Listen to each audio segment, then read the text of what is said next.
Hello प्यारे बच्चों, 12th class की फिजिक्स में चैप्टर 1 आपका चल रहा है। इस चैप्टर 1 में चैप्टर 1 जिसका नाम वैद्युत आवेश तथा क्षेत्र है, इस चैप्टर 1 में अब तक हम 6 क्लास कर चुके हैं जो आपकी स्टार मफलर इंटर कॉलेज की ऐप पर अपलोड हो चुकी हैं। तो उम्मीद है आपने 6 क्लास का अध्ययन कर लिया होगा। आज हम इस चैप्टर 1 में क्लास 7 करते हैं। 7वीं क्लास है चैप्टर 1 की, जिसका टॉपिक है बिंदु आवेश के कारण उत्पन्न विद्युत क्षेत्र की तीव्रता। प्यारे बच्चों, इस टॉपिक से पहले हम विद्युत क्षेत्र क्या है ये पढ़ चुके हैं। मैं आपको एक बार फिर रिपीट कर देता हूं। देखिए, ऐसा समझाया गया था कि किसी भी आवेश जो हमने पढ़ा था 2 प्रकार का, प्लस का भी हो सकता है, माइनस का भी हो सकता है। उस किसी भी प्रकार का कोई भी आवेश हो, चाहे प्लस का हो माइनस का हो, उसके चारों ओर कुछ ऐसा स्थान होता है जहां पर यह आवेश जिसके चारों का स्थान है, इसमें अगर कोई दूसरा अन्य आवेश आ जाता है तो यह आवेश उस पर बल लगाता है।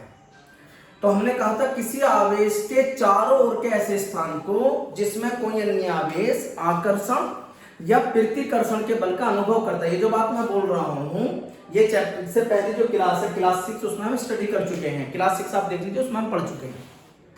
अब ये जो बिंदु आवेश के कारण विद्युत क्षेत्र की तीव्रता है, इससे पहले क्लास में हम पढ़ चुके हैं विद्युत क्षेत्र की तीव्रता। अब हमें इसका आवेश के कारण मान निकालना है। देखिए समझिए, हमने ये स्टडी करी थी कि अगर हमारे पास में कोई भी चार्ज पार्टिकल है, आवेशित कण है, ये कोई पॉइंट है, इस पॉइंट पर आवेश को हम क्यों से दिखाते हैं। अब ये क्यों हमारा माइनस का भी हो सकता है और प्लस का भी हो सकता है। हमने ये पढ़ा था कि इस आवेश के सराउंड में, इस आवेश के चारों ओर कुछ ऐसा स्थान होगा, कुछ ऐसा क्षेत्र होगा जहां पर ये आवेश किसी दूसरे आवेश पर बल लगाए। उस क्षेत्र को कहा गया विद्युत क्षेत्र। आई रिपीट, इस आवेश के चारों ओर सराउंडिंग, हमने यही कहा था, इंग्लिश में ऐसे कह सकते हैं, space surrounding the charge where other charge experience force of attraction or repulsion is called electric field। Hindi में है कि किसी आवेश के चारों ओर के उस स्थान को जिसमें कोई अन्य आवेश आकर्षण या प्रतिकर्षण के बल का अनुभव करता है, विद्युत क्षेत्र कहलाता है। अब ये जो हमने विद्युत क्षेत्र पढ़ा था प्यारे बच्चों, तो ये विद्युत क्षेत्र कुछ दूरी तक है, हमने मान लिया कितनी दूरी तक है, r।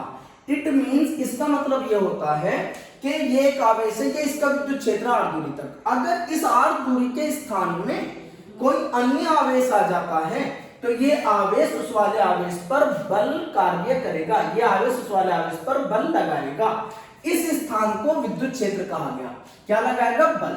आपको याद होगा पिछली क्लास में हमने पढ़ा था कि बल की दिशा निकालने के लिए हम क्यू नोट का नाम रख लेते हैं, क्यू नोट मान लेते हैं, जिसे यहां पर कहा गया था धन परीक्षण आवेश, पॉजिटिव टेस्ट चार्ज। तो इससे दिशा पता चल जाती है। प्यारे बच्चों, पहले हम दिशा पे बात कर रहे हैं तो आप दिशा समझ लीजिए कि दिशा कैसे निकलेगी। देखिए, सपोज कीजिए ये आवेश, ये तो नाम इसका धन परीक्षण आवेश है, ये प्लस का है। हम पढ़ चुके हैं, क्लास 1 में पढ़ चुके हैं कि प्लस प्लस में प्रतिकर्षण होता है। आई रिपीट, प्लस प्लस में प्रतिकर्षण होता है। प्रतिकर्षण का मतलब है दूर जाना। तो हम जो दिशा निकालने का काम कर रहे हैं क्यू नोट से कर रहे हैं। ये तो स्थित है, ये स्थिर आवेश है, ये स्टेट में है, ये रुका हुआ है। तो जो प्रतिकर्षित होगा वो ये वाला बल होगा। ये भी प्लस का, ये भी प्लस का, प्लस प्लस में प्रतिकर्षण होगा, तो ये क्यू नोट दूर जाएगा ऐसे। और जिस दिशा में बल लगता है उसी दिशा में विद्युत क्षेत्र की तीव्रता होती है। ये बात मैं पिछली क्लास में पढ़ चुके हैं। जिस दिशा में बल लगता है वही दिशा विद्युत क्षेत्र की तीव्रता की होती है। तो विद्युत क्षेत्र की तीव्रता जिसे हमने दिखाया था ई से, इस ई का मान हमें यहाँ पर क्या करना, ज्ञात करना। आप एक बार और समझ लीजिए। अगर सपोज कीजिए बच्चों, सपोज कीजिए यह वाला आवेश माइनस की बजाय प्लस की बजाय माइनस का है। आवेश 2 प्रकार का है, प्लस का भी होता है, माइनस का भी होता है। अगर यह वाला आवेश माइनस का होता तो उस स्थिति में ये माइनस का, ये धन परीक्षण आवेश है प्लस का, माइनस प्लस में होता है आकर्षण। तो उस स्थिति में ये जो धन परीक्षण आवेश है जो प्लस का है, फिर ये इसकी ओर को आकर्षित हो जाता, फिर उस स्थिति में दिशा इधर की ओर हो जाती है। आई रिपीट, अब आपको समझ में आ रहा होगा कि अगर प्लस का आवेश होता है तो विद्युत क्षेत्र की दिशा उससे दूर की ओर होती है, अगर माइनस का आवेश होता है तो विद्युत क्षेत्र की दिशा उसके पास की ओर होती है। मैंने आपको पहले भी कई क्लासेस में बताया। देखिए, ये जो सारी चीजें आप पढ़ रहे हैं इनकी पीडीएफ आपको पहले भेजी जा चुकी है। नोट्स आपने बनाने होंगे। अगर नोट्स नहीं बनाए तो ये आप साथ के साथ वीडियो पॉज करके नोट्स भी बना सकते हो। तो ये जो सारी चीजें हम पढ़ रहे हैं फिर रिपीट कर रहे हैं, आप वीडियो को पॉज करके वहां पर लिख सकते हैं। मैंने पहले कई बार कहा है कि आप जब भी क्लासेस करने बैठे, चाहे मैथ की हो, फिजिक्स की हो, केमिस्ट्री की हो, आप पेन और कॉपी लेकर के बैठिएगा।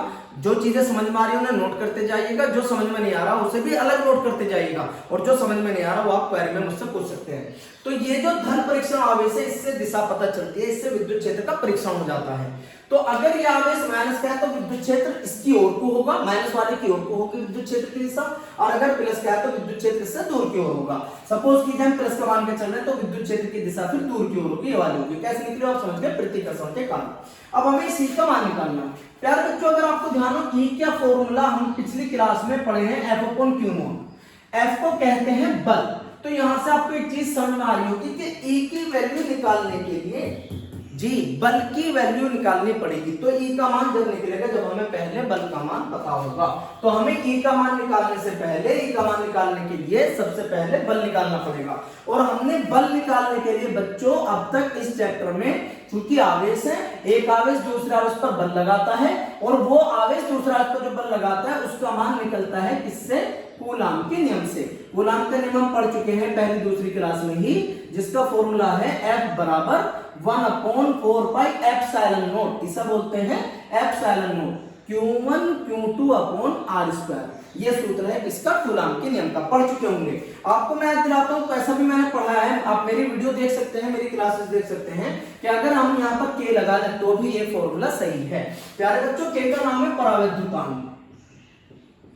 अगर यह आवेश किसी परावैद्युत माध्यम में है, इनके बीच में कोई लकड़ी, कांच, प्लास्टिक, कागज हम कुछ रख देते हैं तो परावैद्युत माध्यम है, उसका जो मान होता है उसका मान परावैद्युतांक। परावैद्युतांक क्या है भी हम पढ़ चुके हैं, पूरी डेफिनेशन वगैरह सारी चीजें। तो अगर आप यहाँ पर K लगा लेते हैं तो भी सही है, और K नहीं लगाते हैं तो भी सही है। तो फॉर्मूला है बराबर 1/4 pi epsilon not K Q1 Q2 upon R square. बच्चों, इसमें Q1 Q2 दोनों आवेश है, R बीच की दूरी है, ये सारा कांस्टेंट है, बल है। अब अगर हम इस फॉर्मूले को यहाँ पर अप्लाई करेंगे तो ये आ जाएगा 1/4 pi epsilon not K। Q1 पहला आवेश, यहाँ पहला आवेश Q है, Q2 दूसरा आवेश है, दूसरा आवेश Q नॉट है, R बीच की दूरी, यहाँ भी बीच की दूरी R ही है, तो यहाँ भी R स्क्वायर हो जाएगा। तो ये फॉर्मूला, ये सूत्र था F बराबर 1/4 pi epsilon not Q1 Q2 R square. ये सूत्र इस चित्रफलक के इस रूप में आ गया, ये F का मान आ गया। अभी हम बात कर रहे थे कि हमें तो E की वैल्यू निकालनी है, विद्युत क्षेत्र निकालना है। तो विद्युत क्षेत्र का फॉर्मूला था F अपॉन Q नॉट, तो हमें F चाहिए था, F आ गया। अब जब F आ गया तो F का मान यहाँ पर रख देंगे, नीचे Q नॉट करेंगे, सोल्व कर देंगे, आंसर आ जाएगा। हमने E का सूत्र पढ़ा है, सूत्र है E बराबर F अपॉन Q नॉट। ऊपर कौन है, F। F की वैल्यू ये सारी है 1/4 pi epsilon not K Q not upon R square, और अपॉन में है Q नॉट। Q नॉट से Q नॉट कैंसिल हो जाएगा, तो ये बच जाएगा E बराबर 1/4 pi epsilon not K Q upon R square. तो बच्चों, फॉर्मूला निकल के आया, बिंदु आवेश के कारण विद्युत क्षेत्र का फॉर्मूला निकल के आया 1/4 pi epsilon not K Q upon R square. अगर कोई स्टूडेंट इस फॉर्मूले को K के बजाय लिखता है, K हटाकर के लिखता है, तो भी फॉर्मूला सही है। अगर आप इस फॉर्मूले को इस फॉर्म में लिखते हो, इस रूप में लिखते हो 1/4 pi epsilon not Q upon R square, तो ये भी सही है, ये भी सही है। फर्क बस इतना है, अगर आवेश किसी माध्यम में होंगे तो ये रूप है, और आवेश किसी माध्यम में नहीं होंगे तो ये रूप है। तो आवेश के कारण विद्युत क्षेत्र का आंसर आया E बराबर 1/4 pi epsilon not Q upon R square. एक क्वेश्चन देख लेते हैं, न्यूमेरिकल देख लेते हैं इस पर। 2 माइक्रोकूलम, बच्चों मैं ऐसा पढ़ रहा हूं, 2 माइक्रोकूलम, 2 माइक्रोकूलम आवेश के कारण 2 सेंटीमीटर की दूरी पर, 2 सेंटीमीटर की दूरी पर विद्युत क्षेत्र परिकलित कीजिए। परिकलित मतलब गणना कीजिए, कैलकुलेट कीजिए, परिकलित कीजिए। क्वेश्चन आपको समझ में आ रहा होगा।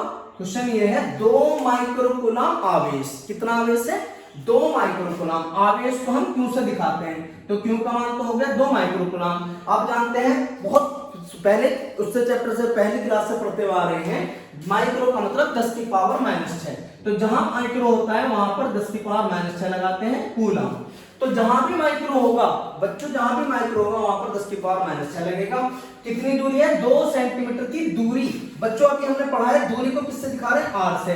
तो दूरी किससे दिखा रहे हैं? आर से। उसका मान है 2 सेंटीमीटर। आप पढ़ते आ रहे हैं 8वीं क्लास से, 2 सेंटीमीटर जहां होता है वहां 10 की पावर -2। याद रखिए जहां माइक्रो होता है वहां 10 की पावर -6। मैंने आपसे कहा है कि आप पेन और कॉपी लेकर के बैठे, ये जो इस तरह की वैल्यू आते हैं ना अलग पेज पर नोट करते रहिएगा, याद करिए इन्हें। माइक्रो का मींस 10 की पावर -6 होता है और सेंटीमीटर जहां होता है 10 की पावर -2। निकालना क्या? विद्युत क्षेत्र। विद्युत क्षेत्र को दिखाते हैं ई से। तो आवेश है, आवेश के कारण विद्युत क्षेत्र का फॉर्मूला हमने पढ़ा है। हमने पढ़ा है E बराबर 1/4 pi epsilon not Q upon R square. Value रख सकते हैं। इस सारे की वैल्यू 9 गुणा 10 की पावर 9 होती है। क्यों आवेश है, आवेश का मान 2 गुणा 10 की पावर -6 है और नीचे R दूरी है, दूरी का मान 2 गुणा 10 की पावर -2 है। बच्चों यहां पर स्क्वायर है तो इसका भी स्क्वायर हो जाएगा। तो ये 9 गुणा 10 की पावर 9 इसकी वैल्यू है, क्यों की वैल्यू 2 गुणा 10 की पावर -6 है, R की वैल्यू 2 गुणा 10 की पावर -6 हमने वैल्यू रखी है। अब इसे सोल्व कर लेंगे। सोल्व करना आपको आता होगा, नहीं आता तो मेरा देख लीजिए। 9 के 2 की गुणा करेंगे 18, तो बच्चों ये हो जाएगा 10 की घात 9 प्लस की है 6 माइनस की है, तो 9 में से 6 निकालेंगे 10 की पावर 3 बच जाएंगी। नीचे आते हैं 2 का स्क्वायर करेंगे तो 4 आ जाएगा और 10 की पावर -2 का स्क्वायर करेंगे तो 10 की पावर -4 आ जाएगा। 2 दूनी 4। ये 4 पावर बच्चों माइनस की है तो ये ऊपर आके प्लस की हो जाएंगी।